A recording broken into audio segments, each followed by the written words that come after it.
Most people don't realize this. The voice inside your head is either building your future or slowly destroying it. For the next few minutes, I'm going to show you what happens when you change just that voice and why talking to yourself differently for only 3 days can completely rewrite your reality. Stay till the end, because once you hear this, you'll never speak to yourself the same way again. Every person you've ever become began with a conversation you had inside your own mind. The words you whisper to yourself in silence are not just thoughts, they are blueprints. They shape the way you walk into rooms, the way you react to pain, the way you see yourself when no one is watching. The mind doesn't separate truth from repetition. It believes what it hears most often. So if your inner voice speaks in doubt, your reality will echo that doubt back to you. This is why self-talk isn't a small thing. It's the foundation upon which your entire identity rests. When you tell yourself you're tired, the body begins to feel heavy. When you tell yourself you're learning, the same fatigue becomes purpose. Your words have direction. They are instructions sent into your nervous system. Every time you say, I can't, the mind records a limit. Every time you say, I'm growing, the same mind begins to search for proof. Most people leave unaware of this process. They believe they are responding to the world, when in truth, they are responding to their own narration of it. You call something difficult, and immediately your energy shrinks. You call it a challenge, and the same event becomes fuel. The external world doesn't change, only your internal dialogue does. But that change alone can alter everything. This is not about pretending to be positive or ignoring pain. It's about speaking truth with intention. Pain can coexist with power when you tell yourself, this hurts, but I'm healing. Failure can coexist with growth when you remind yourself, this isn't the end, it's the lesson. You are not lying to yourself. You are choosing to interpret your reality in a way that keeps you moving. That is mastery, not denial, but direction. The greatest discipline is to become aware of your own language before it becomes habit. Because if you don't shape your words consciously, they will shape you unconsciously. And what begins as a single careless phrase can become a lifelong identity. So, for the next 3 days, listen closely to the way you speak within. Correct every insult disguised as a thought. Replace it with something that builds instead of breaks, because the way you talk to yourself today decides the kind of world you'll wake up in tomorrow. 3 days, it sounds simple, almost too simple. Yet in those 72 hours, your mind can begin to unlearn years of self-neglect. Most people wait for transformation to arrive like a storm, sudden, loud, undeniable. But real change begins quietly, through consistent awareness. The 3-day rule is not about perfection, it's about presence. It's a conscious experiment in how much power your daily inner dialogue truly holds. For 3 days, you are asked to become the observer of your own voice. Watch how you speak to yourself when you wake up, when you fail, when you make a small mistake. Notice the tone, the rhythm, the emotion behind your words. Is it compassion or criticism? Is it guidance or judgment? Because your mind listens, and after years of repetition, it obeys the voice it hears most. When you start this practice, it will feel uncomfortable. The mind resists awareness because awareness disrupts old programming. You will catch yourself saying, I can't do this, or I'm not enough, and realize how automatic those words have become. That realization is the doorway. The moment you notice, you reclaim control. You replace the old script with something empowering, not something fake, but something true and nurturing. Instead of I'm failing, say I'm refining. Instead of I'm behind, say I'm unfolding. Each replacement becomes a small act of self-liberation. The power of 3 days lies not in the time, but in the intensity of focus. For 72 hours, you are retraining the most intimate relationship you have, the one with yourself. You are showing your subconscious that you no longer tolerate internal abuse. And as the language changes, your energy shifts. You begin to walk lighter, breathe easier, and carry yourself with quiet confidence. This is not magic, it's psychological alignment. You are programming your thoughts to match the life you want to live. By the end of those 3 days, something subtle yet profound happens. You start to recognize your own strength in your own words.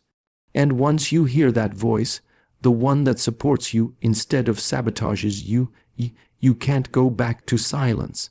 3 days is enough to prove one truth. The moment you change the way you speak to yourself, you change the direction of your entire life. Every word you speak is energy in motion. It doesn't vanish after being spoken. It vibrates, it lingers, it shapes the atmosphere around you. This is not mysticism, it's psychology. Language programs perception, and perception programs behavior. When your words are filled with defeat, your body lowers itself into resignation. When your words carry faith, your mind searches for possibility. You are, quite literally, powered or paralyzed by the energy of your own vocabulary. Think about it. When someone speaks to you harshly, you feel your body tense. The tone of another person can alter your mood in seconds. But what we rarely realize is that our own words have the same effect multiplied. You live with your inner dialogue 24 hours a day. So imagine the damage or the power it creates when repeated over weeks, months, years. Words become emotional architecture. They build either a prison or a sanctuary. When you call a situation hopeless, you lock yourself inside it.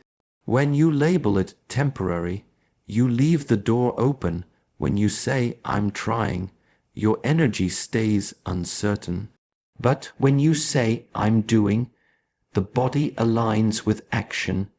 Every phrase you use sends instructions to your nervous system about who you are and what is possible. This is why two people can experience the same event and emerge completely different, not because one was luckier, but because one described the experience differently to themselves. This awareness is not about pretending that everything is perfect. It's about choosing language that expands you rather than contracts you. You can acknowledge pain without surrendering to it. You can face fear and still speak strength into yourself. Saying, "I'm afraid, but I'll still move forward," carries a vibration of courage that rewires your entire system toward resilience. Once you understand that your words carry energy, you begin to speak with more precision. You begin to measure your language like a craftsman handles his tools carefully, consciously, creatively. You stop throwing words carelessly into the air because you know they will eventually return to you in form. So speak with awareness, speak with intention, because every word you release is a seed, and one day you will have to live inside the garden it creates. There comes a moment when self-reflection must become more than just thinking. It must become witnessing. Standing before the mirror is not about appearance, it is about truth. When you look into your own eyes, you are facing the only person who has seen every version of you, the one who has failed, the one who has survived, the one who still hopes. This moment is sacred because it strips away all performance.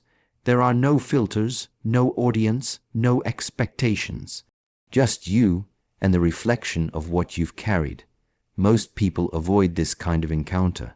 They can look at others with compassion, but not themselves. They see every flaw, every scar, every imperfection, and they turn away. Yet this is exactly where healing begins, in learning to see yourself without judgment. The mirror is not your enemy, it's your teacher. It reveals how you truly feel about yourself. If you look and feel shame, that shame is asking to be understood. If you look and feel pride, that pride is asking to be honored. Awareness is the first act of freedom. When you stand before your reflection, speak to yourself out loud. The sound of your own voice carries a kind of authority that thoughts alone do not. Say, "I forgive you for not knowing better," and you will feel something inside you unclench. Say, "I am proud of how far I've come," and your posture will subtly rise. These words reintroduce you to yourself, not the self you show the world, but the one you often abandon in silence. You see, the mirror exercise is not vanity, it's self-reconciliation. It's how you gather the broken parts of your identity and remind them they belong. When you can look into your own eyes without flinching, you have begun to master the art of inner peace. Because if you can face yourself with love, there is nothing left in the world to fear. So take a moment, stand before the mirror, and meet the person you've been running from. Speak gently, speak honestly, and listen deeply. Because the reflection looking back is not a stranger, it's the most loyal companion you've ever had, waiting for you to finally come home. Reprogramming the mind is not about forcing positivity. It's about awareness and choice. The truth is, you can't control every thought that appears, but you can control which ones you feed. Most people don't realize they are running mental scripts written long ago, stories inherited from childhood, from failure, from rejection. These stories become internal laws, shaping every reaction, every limitation. To change your life, you must first recognize those laws are not facts, they're patterns. And every pattern can be rewritten. When you begin to observe your thoughts, you start to notice how repetitive they are. The same worries, the same doubts, the same internal criticisms playing on loop. The mind loves familiarity, even when it hurts. That's why awareness is revolutionary. It interrupts the automatic. You start to ask, who taught me to think this way? Why do I believe this about myself? Those questions open a crack in the wall, and through that crack, light begins to enter. This is where reprogramming begins, not in pretending to be fearless, but in replacing destructive thoughts with accurate, constructive ones. When the mind says, "I always fail," you answer, "I'm still learning." When it says, "I'm not enough," you respond, "I'm growing into enough." You shift the tone from punishment to progress. It might sound small, but psychologically, this is the foundation of transformation. The brain learns through repetition. The same way negative self-talk carved neural pathways of fear. Intentional language can carve pathways of strength. You're not denying your struggles, you're giving them new meaning. Instead of asking, "Why is this happening to me?" ask, "What is this trying to teach me?" This reframe turns chaos into curriculum. Every challenge becomes data for growth. Over time, your inner dialogue evolves from a critic to a coach. That's when change becomes sustainable, not because life gets easier, but because your inner world becomes wiser. And once you reach that state, you realize that mastery was never about controlling life. It was about understanding the self that experiences it. So watch your thoughts like a teacher observes a student, intervene when they drift toward destruction. Guide them back to clarity, because your mind is not your enemy, it's your apprentice waiting to learn from your awareness. When you begin to speak to yourself with intention, something subtle but profound occurs. The noise inside you quiets. You start to realize that peace isn't something you chase, it's something you protect. Kind self-talk is not a temporary exercise, it's a lifelong discipline. It's how you sustain clarity when the world becomes chaotic again. Because after the first 3 days, the challenge is no longer awareness, it's consistency. The true test begins when life tries to pull you back into the old rhythm of doubt and distraction. You see, the mind has memory. It will try to return to familiar patterns because they feel safe, even when they're painful. That's why you must remain awake. You must remember the voice you built during those 3 days, the calm, compassionate, focused voice, and keep it alive through repetition. Speak to yourself with patience, the same way you would teach a child to walk, because you are teaching your mind to trust you again.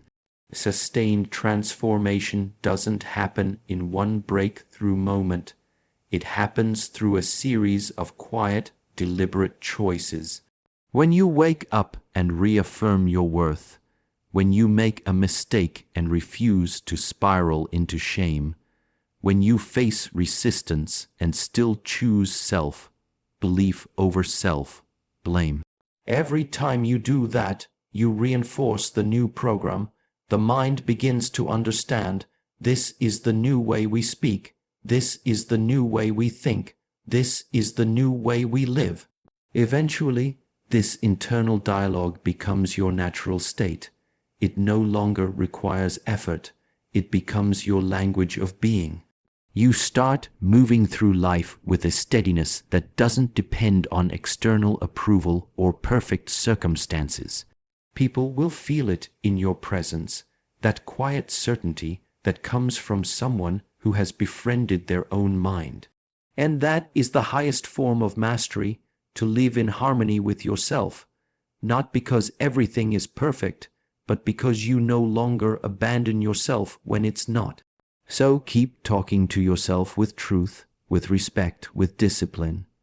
Because one day, that voice inside you will not just speak, it will lead. And when it leads, every part of your life will follow.